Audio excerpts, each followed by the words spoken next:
Hey guys, I just wanted to real quick do a video and try to answer some questions that you all probably have.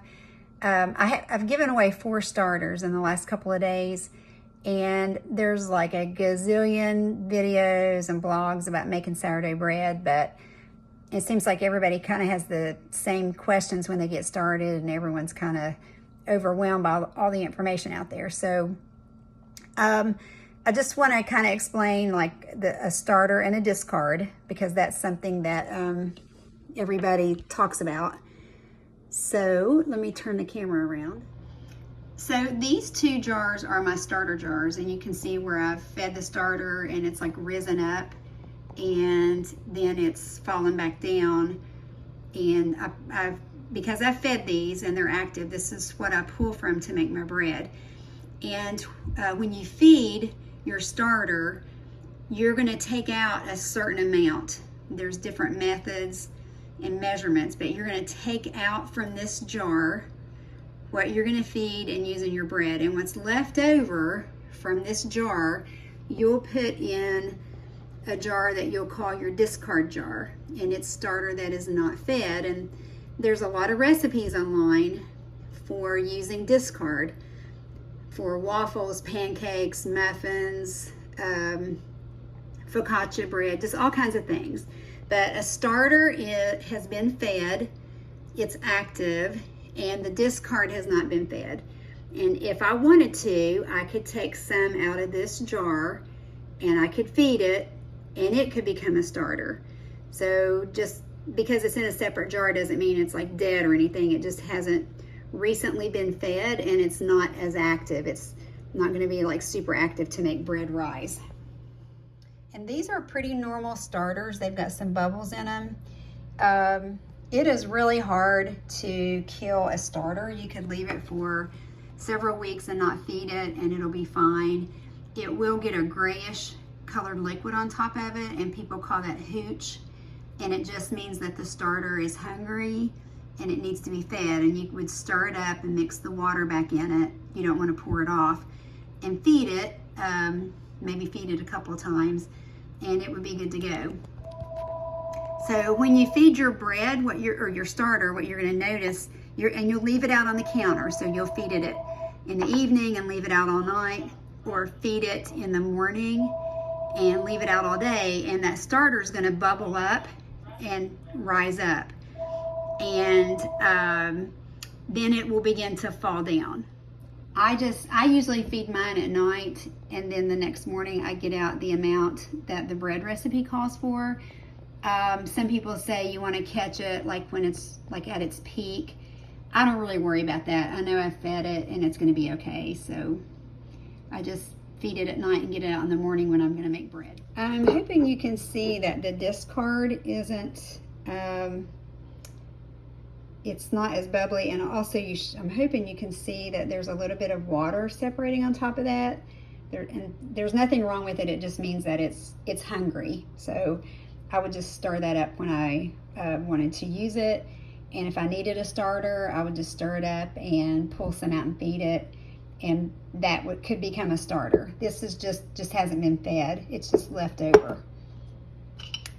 When you store this in the refrigerator, you don't want to put the lid on tight, because it does produce carbon dioxide, and that kind of builds up in the jar. So I just punch a few holes in the lid of a canning jar, or you can get WECK, W-E-C-K jars off of Amazon, and they have glass lids, and they're great for keeping your starter in. So all of your sourdough recipes are going to be written in grams, and that's because if you're scooping out flour, one time you might scoop out 180 grams, the next time 150. It's not a very accurate way to measure. And so if you get a kitchen scale, and the recipe tells you to get 100 grams of starter and 350 grams of flour or whatever, you can just be really accurate with your scale. And that's kind of how the recipes are written. They're not really written by cups. Another thing that the recipes talk about using are these banneton bowls that you put the dough in after it's risen and you've stretched it out, and you can put it in the refrigerator to proof it. You can get them round or oval. Honestly, when I first started making sourdough bread, I just used a plastic bowl in my kitchen and it did fine. I ordered these bowls and I got like a lame, which is a tool that has a razor blade on it, so I could cut designs in my bread, and a dough whisk and some other things that is totally not necessary. You can just use a plastic bowl and a knife to score your bread with. And then a lot of people bake their bread in a Dutch oven because you put this in the oven and let it heat up for about 30 minutes. It gets really hot. And when you put your bread in there, because it's so hot, it's like 450 degrees, the steam builds up in the bread really fast and it rises really fast. And then it kind of gets that crispy crust. And the last few minutes, maybe the last 15 minutes, you take the lid off and finish baking. You can bake your bread on a pizza stone or a cookie sheet, and it will do fine. You do not need one of these, but I do have to say it is kind of handy, and I do kind of like the way it does the crust. But if you've got one, fine. This one is enamel coated on the inside, and I have that silicone sling to pull the bread out. But a plain cast iron Dutch oven will do just fine. So the video that I believe I've sent all of you all is from Grant Bakes, and he just goes through how to, the measurements you need and shaping your loaf and all that. And people talk about scoring the bread so that they get an ear on the bread. The reason they score it is because the dough, when it's baking at a high temperature, it rises up really fast. And if you don't put a slit in there for some of the steam to escape, it'll just kind of burst open on the top. It doesn't hurt the bread. It's no big deal, but that's kind of why people are scoring the bread, is just to let that steam escape from it while it's baking, because it rises up really fast. I make bread one day a week, so I feed my starter once a week. If I can't make bread, I go ahead and feed it once a week. I've honestly left it almost 3 weeks, fed it, made bread. It was perfectly fine. It's really, really hard to kill this sourdough starter. I just leave it in the refrigerator till I'm ready to feed it or make bread. So I just don't stress over it. If you want to make bread, make bread over the weekend, just get your starter out and feed it like the evening or morning before, and make your bread. I will tell you that like the day that you make your bread, I start in the morning. You mix it up and let it rest for 30 minutes, and you do what's called stretch and folds. And that's just to build up the gluten in your bread. So when you first mix it up, it's just going to look kind of like rough and shaggy. But after you do those stretch and folds, like every 30 minutes, you do it like 3 times, the dough gets kind of shiny and really stretchy. It just helps build up that gluten. And then you just let it rest on your counter to double in size. Now that it's warm outside, my dough doubles in about 3 hours. In the winter, it would take 8 hours sometimes, because it was just a little bit colder in my kitchen. But I've learned to just put it in a big bowl, and I put it in my oven and turn the oven light on, and that helps it rise really fast. My daughter Jordan bought a proofing mat that she puts under her bowl, and it helps warm the dough up and help it rise faster. Some people will put it in the microwave and leave the microwave light on and leave the door cracked. There's just different tricks you can do to get it to rise a little bit faster. But the time that's rising is when it's proofing.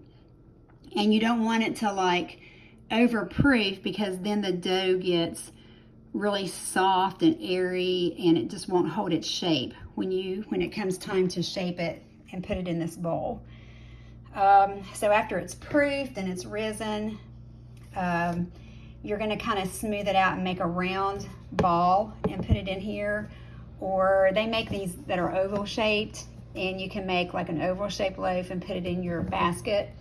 And people will put it in the refrigerator to leave it like overnight, or you can even leave it for 2 or 3 days. That's called fermenting. And when it's in the refrigerator and it's fermenting, the flavor is changing. And the longer you leave it in the refrigerator, the more kind of sour and tangy the dough gets. So it's kind of like a personal preference, like how sour and tangy do you want your sourdough bread to be? We don't care. We just like the texture of the bread.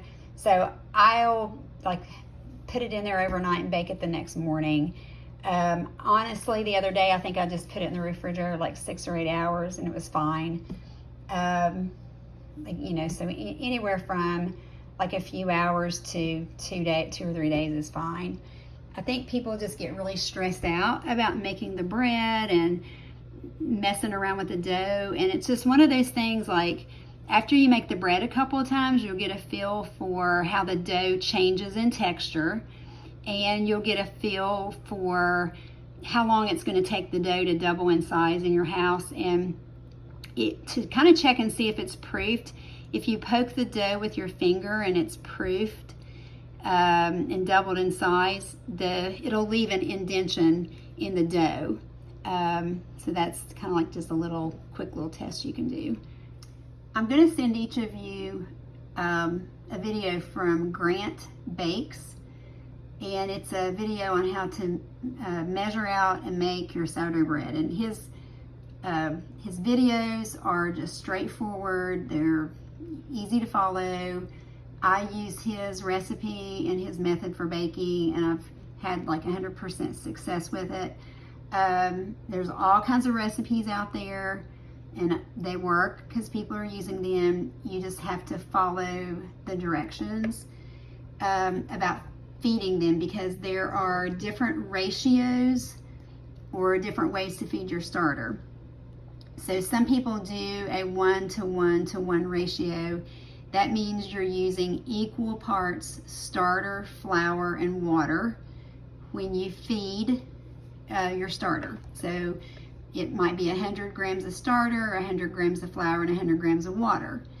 And that will work in a recipe that calls for a 1:1:1 ratio, because the recipe was written for that ratio. Grant Bakes will have you do 25 grams of starter, 50 grams of flour, and 50 grams of water. So that's a 1:2:2 ratio. And that ratio, that way of feeding, works in his recipe. Other people have, different ratios for feeding, and again, it doesn't matter. You just want to follow the directions. Whatever recipe you're using will usually tell you what ratio to use when you feed your starter, or it'll say like 100% hydration, and that just means a 1:1:1 ratio. Just keep in mind that when you're feeding, you've got an amount of flour and an amount of water, and the recipe is accounting for that. So I just recommend that you use Grant Bakes' way of feeding your starter and making the bread, because it's just really straightforward and it works great. The bread tastes great. I want you guys to be successful, so if you have any questions, just make sure you text me or get a hold of me on Facebook Messenger or something, and I'll be more than happy to help. I feel like everybody's just they just have all kinds of questions, and there's all kinds of information out there, and hopefully I've kind of answered some questions that you might have. But basically, you just got to jump in there, and if you make bread the first time and you're not like 100% pleased with how it looks, it probably tastes great. But the more you get used to working with the dough, the better like the loaves of dough will work. And you can, I use sometimes the everything but bagel seasoning. You can sprinkle that on top of your bread. There are recipes out there for jalapeno cheddar bread, chocolate sourdough breads. There's just all kinds of stuff out there that you can get really creative with. We've done apple cinnamon focaccia. It was delicious. We've done a lemon blueberry focaccia. It was really, really good. Jordan, my daughter, makes bagels and donuts from her sourdough starter, and they are amazing. So you can just have all kinds of fun with it. So I hope you guys have a lot of success, and just let me know if I can answer any questions or help. I forgot to mention that when you're making the bread, you can use either all-purpose flour or bread flour. Everyone recommends unbleached, but I normally use bread flour just because it has a little more gluten in it. I feed my starter sometimes with all-purpose flour, sometimes with bread flour. They both work fine.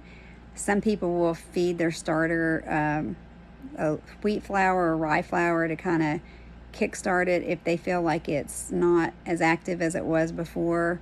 I've never had to do that, but when you're making the bread, it's probably a good idea to buy bread flour, and then you can feed it with the bread flour too, or use all-purpose flour. But I just forgot to mention that.